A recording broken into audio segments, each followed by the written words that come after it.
අද මම ඔයාලට කියලා දෙන්නම් බොහොම සරලව කොහොමද ලිංගික ශක්තිය වැඩි කරගන්නේ කියලා.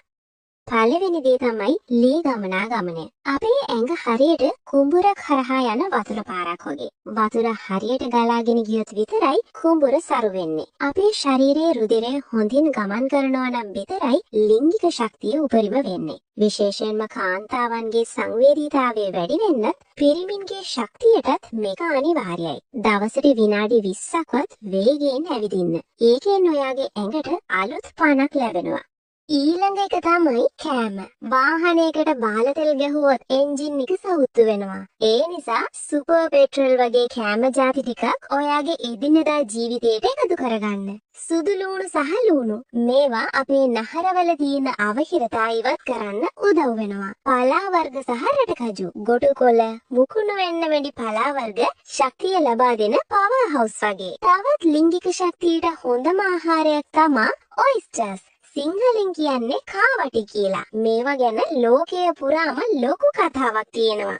මොකද මේවායේ සිංක් බහුලව තියෙනවා. මේවා පිරිමින්ගේ ටෙස්ටොස්ටෙරෝන් හෝමෝනය වැඩි කරනවා වගේම කාන්තාවන්ගේ ලිංගික ආශාව වැඩි කරන්න ලොකු උදව්වක් වෙනවා. ඔයාට මේවා කාලා ප්‍රතිඵල එනකම් බලන් ඉන්න කල් නැත්නම් අශ්වගන්ධ නොහොත් අමුක්කරා භාවිතයෙන් කාන්තා පිරිමි දෙපාර්ශ්වයටම ලිංගික උද්දීපනය ඉක්මනින් වැඩි කරගන්න පුළුවන්. මේවා ෆාමසි වලින් ටැබ්ලට් ආකාරයට පහසුවෙන් ගන්න පුළුවන්. අනිත් වැදගත්ම දේ තමයි හිතේ නිදහස. ෆෝන් එකක බැටරි එක කොච්චර හොඳ වුණත් ඒකේ බෑග්ග්‍රවුන්ඩ් එකේ ඇප්ස් ගොඩක් වැඩ කරනවා නම් බැටරි එක ඉක්මනට බහිනව නේද? අන්න ඒ වගේ තමයි හිතේ තියෙන පීඩනය, තරහව සහ තෙහෙටුව මේවා ඔයාගේ ශක්තිය හීන කරනවා. ඒ නිසා සතුටින් ඉන්න උත්සාහ කරන්න. හොඳ නිින්දක් ගන්න. හිත සැහැල්ලු නම් ඔයාගේ ලිංගික ජීවිතයට පුදුම වෙනසක් දැනේවි.